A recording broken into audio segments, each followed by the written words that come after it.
What's going on, guys? Welcome back. It's dyno day for R33. Babe Cake's out here again. She's going insane being at home. I like your cute nicknames for me.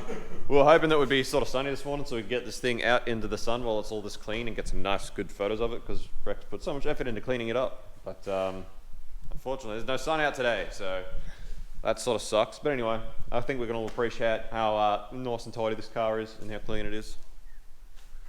Yeah, not bad. So yeah, I don't know what time Zach's coming out today. I'm assuming probably the time he normally gets here. We just had a bit of a quick tidy up around here, but we have a lot more tidying up to do now that this thing is pretty much back together. But Zach's bringing out a boost tee, so we can maybe wind up the boost depending on how the fuel's doing. Check out this as well. Dad's set up like a little wash bay for us, so we have to keep washing stuff on the ground out here in the dirt. Look at that. What a genius, right? So now we have like a proper wash bay thing out here, and we can move it because it's on wheels because it's a trailer. That's pretty cool. And I know what you're thinking. When is this guy going to get a haircut? Well, unfortunately, it's sort of just been pretty hard with this whole COVID thing going around. So my barber's not working. I can't get a haircut, so I'm going to have to deal with the hair at the moment. But yeah, I think Zach's going to think about putting his new exhaust on. I think he's going to wait and see how it sounds on the dyno first. He also wants me to move his seat forward, like weld stuff on the rails, but I don't actually know what steel I've got to do that, so that might have to wait for another day, because I may not have the steel here to do such a thing. And I might just make Zach get it if he wants to do it anyway. The other thing is obviously, I don't know, I'm not really too comfortable filming that because it's super illegal, so maybe not film that, but I'll see. But anyway, that's pretty much the plan for today. Get this thing on the dyno, get it run up, try and get it loaded up, try and bed those rings in nice and well, and start running it up, see what sort of power it's making, see what the fuel's doing. We'll start creeping up on the timing a bit and see what sort of power we can get out of it on a stock ECU. That's about all we can do at the moment. And yeah, Zach, as he said in his videos, if you guys watch those, he's going to hunt around and try and get maybe a Link or a Haltech ECU for this thing next. That's going to be his next modification. Decent ECU that we can actually tune. And then after that, he's going to be looking at going forward-facing plenum, high mount GT 3076. He's looking at probably a Mamba GTX 3076. So be like, oh, by the time this thing's done with a decent ECU and that turbo and a forward-facing, should be a decent sort of 380, 400 wheel horsepower car all day, every day, and he'll have heaps of fun in that. So anyway, I'm going to transfer some footage off the GoPro because the SD card's about to be full, and we'll come back after breakfast and start doing some stuff up here. Breakfast. Start throwing some crap out. Backs it. What? Break fast. Breakfast. Backs it. I need coffee. Comfy. Righto, so just zacked up the brekkie roll and can't see any real leaks at all except for just that sump leak, which we already knew about. There's a fair bit of oil leaking off the steering rack and the cross member, but that is probably, I'm assuming, just where I just swapped out the analog gauge for the actual oil pressure sender yesterday afternoon, which leaked all over the place because I'm uncoordinated and I couldn't get it back in. So I think that's just oil that was left on the rack and cross member, but apart from that, we've got no leaks, so awesome. Very good. Anyway, pretty keen for a day on the dyno, because a day on the dyno is a good day. Alrighty guys, so we've got 31 out. Done a quick just clean up, chucked all the rubbish in the day. I'll take it down this afternoon after we do like a final bit of a clean up once this thing's out of the shed. So now it's time to get the 33 off the hoist, get it up on the dyno, and sort of get it ready. And hopefully Zach will be here soon. Fingers crossed. Also, I keep forgetting to give you guys like an update on what's going on with my arm. It is showing improvement very, very slowly, and I'm sort of just getting more and more used to working with it, being all sort of weird, but it is showing improvement, so hopefully it does continue to just come back. At the moment, with all this corona stuff going on, there's nothing I can really do about it anyway, because it's not like an urgent thing, so just got to keep on keeping on and see how it goes. But it is showing improvement, which means it's not a completely wrecked, severed sort of nerve. It's obviously there's something there, so hopefully she comes all good.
So as you can see, obviously, Max and Zach have arrived.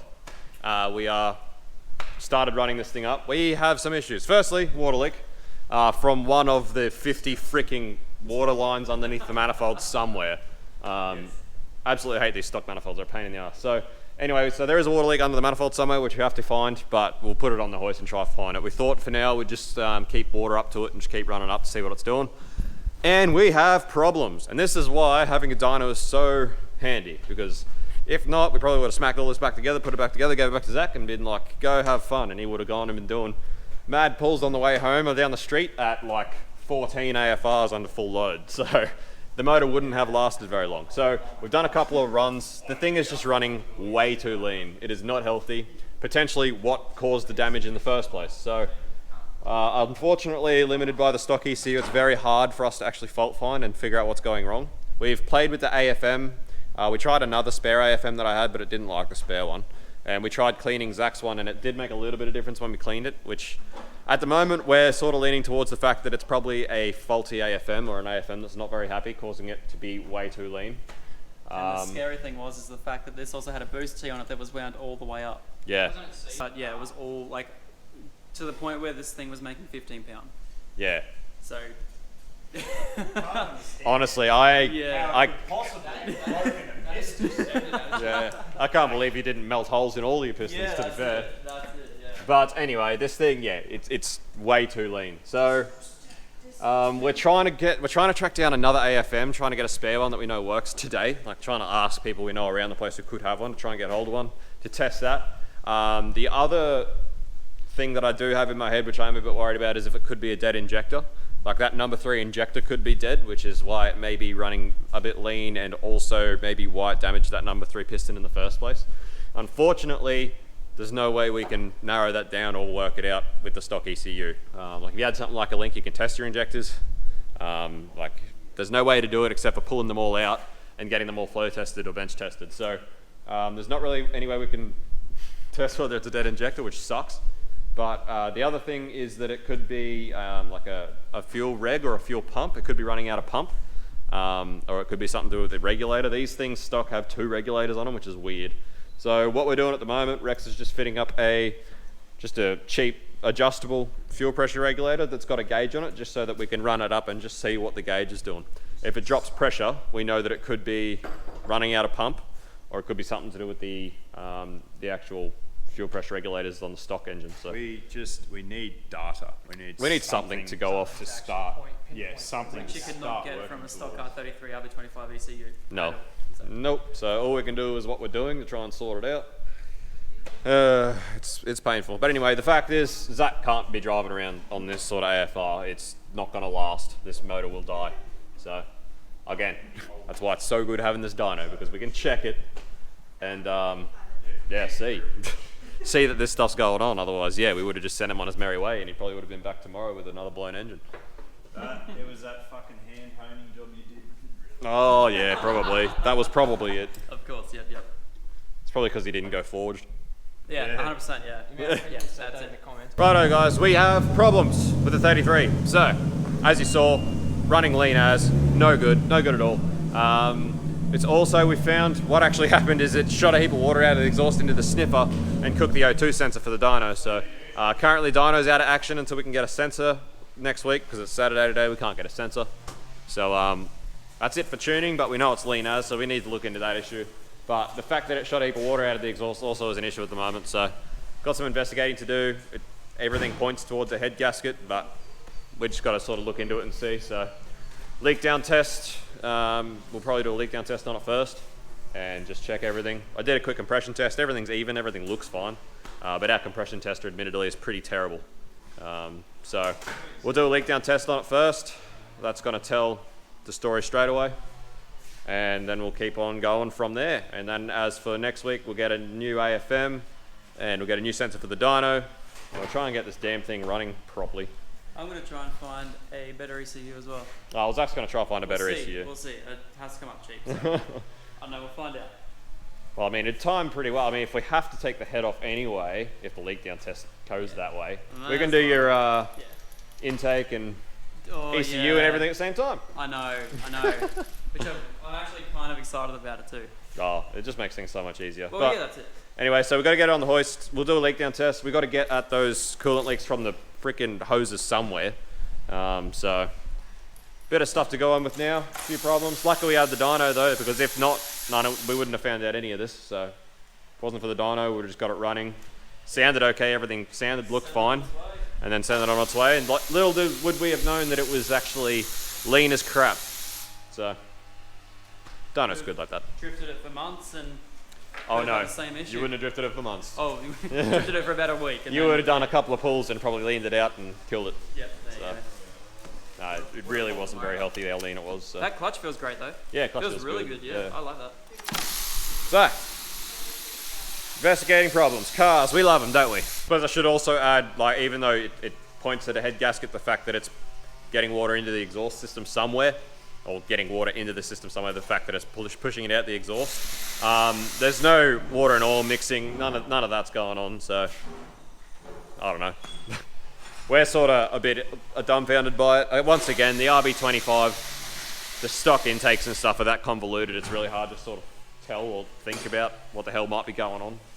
But the fact is, anything that's mixing with water on the intake side should only see vacuum, which I guess would pull it through into the exhaust, so.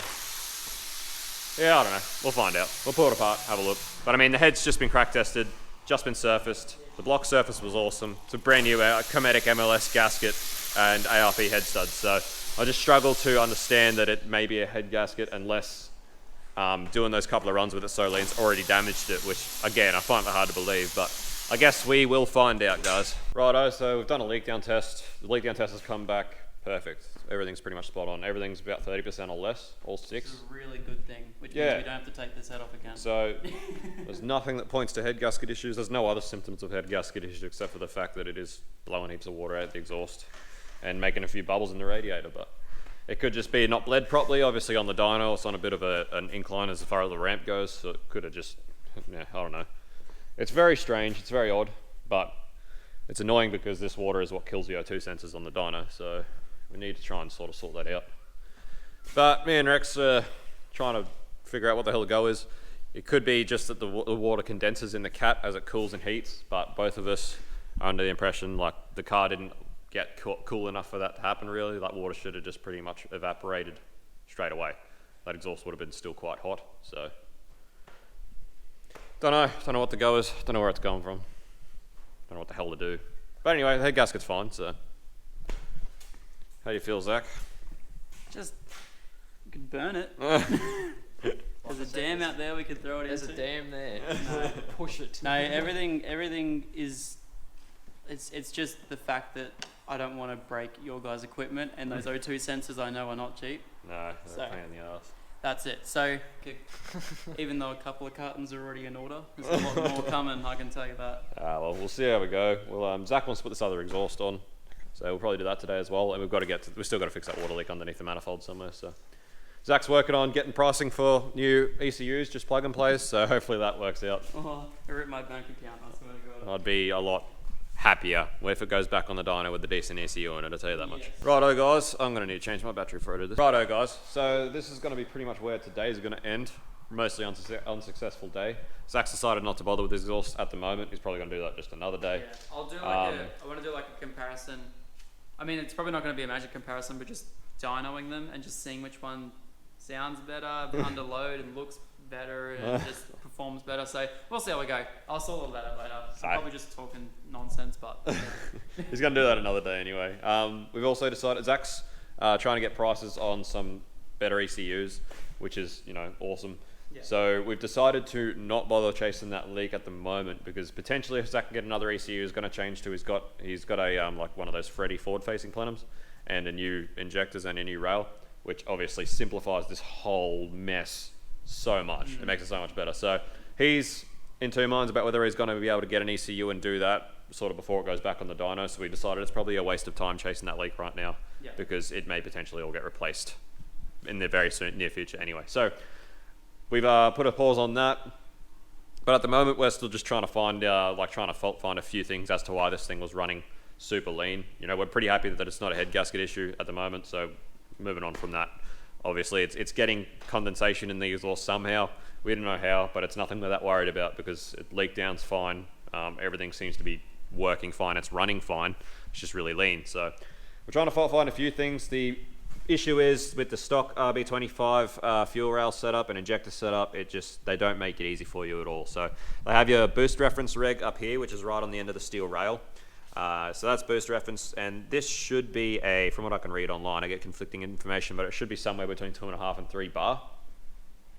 We put an extra regulator just off the end of the fuel system just to try and see how much pressure we could actually create in the system, which we weren't very successful with. We could only get it up to about 36 psi. But that being said, it's not on where it should be on the other side of that regulator. So the only way we can really test what's actually going on with the rail pressure is to put a gauge in the feed line from the filter. That's the only way we can double check that. The problem is that we have nothing really to tee in just a 1/8 MPT gauge to that point. So that's what we're trying to do now, is trying to tee that in, because that way we can get an idea of what the actual baseline fuel pressure is reading when there's no vacuum or anything. And that will give us an idea of sort of whether this thing's running out of pump, or whether that regulator, there's something wrong with that. Could be a sort of reason that the thing is leaning out so bad.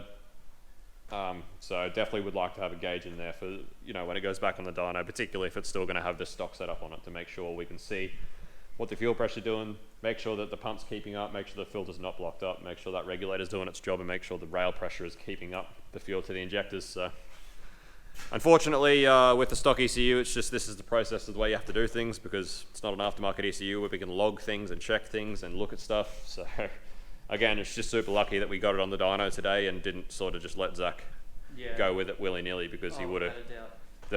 Obviously something between the AFM and the ECU and the fuel system somewhere is not right, and Zach would have cooked his brand new, fresh, rebuilt engine if he was driving it. So Wouldn't have been fun. No, definitely not.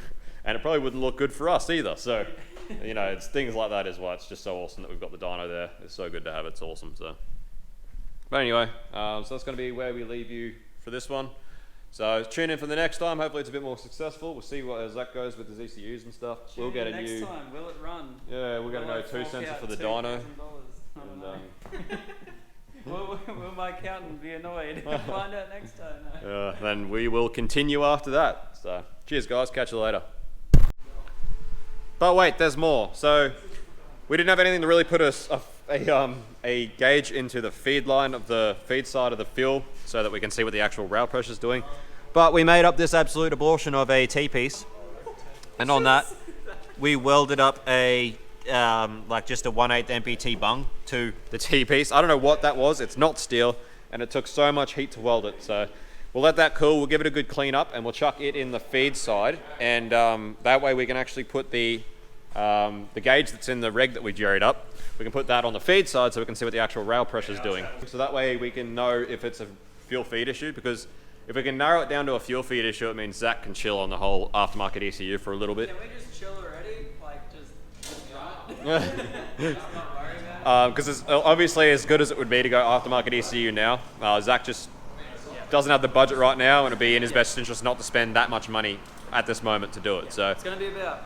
If I was to do everything and do it, it'd probably be about $2.5-ish grand on top of what we've already done, which has already been about $2 grand. So by the time you get your ECU, your fuel rail and your injectors, he's looking at around that $2.5 grand, which is not a small amount of money. That is a lot of the budget. Desperate times. Yeah, especially during this. So if we can get it down to a fuel feed issue, then we can be sort of quietly confident that that is the problem, and that the stock ECU will work once we get fuel pressure back up. So that way, once we get a new O2 sensor, we can just try that before Zach rushes out and buys a new ECU. So that's what we just want to know now before Zach leaves. So that's why we welded this up thing. So we'll give it a go once it cools down. We'll let you know.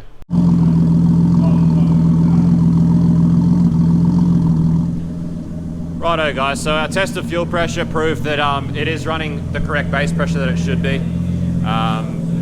Fuel pressure seems to be fine. So it's running about that 3 bar of base pressure without any vacuum hooked up, which is pretty fine, which is unfortunate because it means it's inconclusive to our quest as to why the thing's running lean as heck. So again, could be that AFM. Unfortunately, we cooked the sensor before we got to try the new AFM, but we did get another AFM today, so we've got that to try next time, but so it's not looking too great. But